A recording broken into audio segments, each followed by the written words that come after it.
थे, पुलिस ने मेरा बहुत साथ दिया, अवाम ने मेरा बहुत साथ दिया, बट उनमें कुछ लोग थे जिनके ये सवालात थे, आप गई कैसे हैं, आप आई कैसे हैं, आप यकीनन उस लड़के के साथ ताल्लुक में होंगी। पहले मुझे एक बात बताएं कि अगर कोई आपके निकाह में भी हो तो क्या आपको किसी ने इस बात की इजाजत दी है कि आप उसको उसके घर के बाहर से उठाकर गाड़ी में डाल दो? नहीं ना दी है। मुझे एक बात बताएं कि एक तरफ एक लड़की है जो अपने घर वालों की मर्जी से शादी करती है, उसके ससुराल वालों को पता चलता है कि वो एक बेटी को जन्म देने वाली है और वो कैंची से उसकी आंखें नोच लेते हैं और उसको मार देते हैं। एक तरफ एक ऐसी लड़की है जिसको एक लड़का प्रपोज करता है,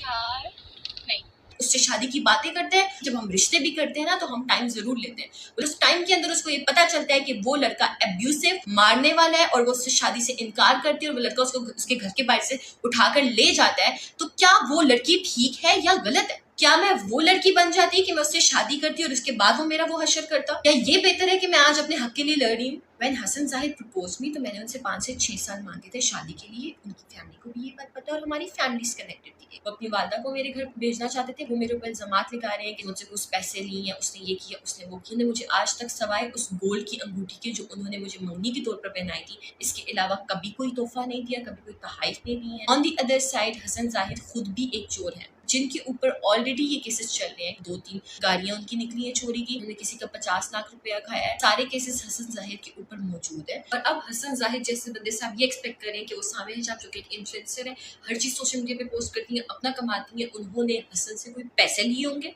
जो कि खुद एक चोर है। अगर वो मुझे मार देता तो आप सब मुझे सपोर्ट कर रहे होते मेरे मरने के बाद, जैसे आप लोगों ने सना के मरने के बाद की थी।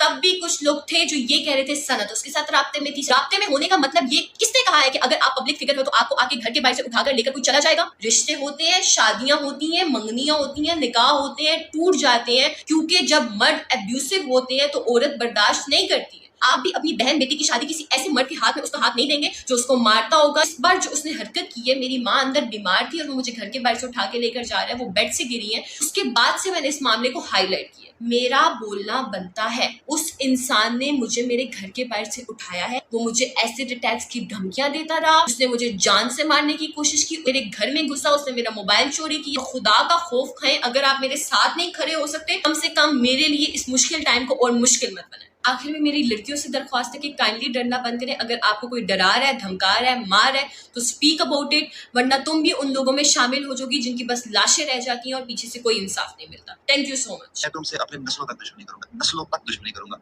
नस्लों तक नहीं तो दुश्मनी है किस चीज की? मैं आ रहा हूं तुम्हारी तरफ, आ जाओ रिंग लेके बाहर खड़ी हो जाओ। आ जाओ।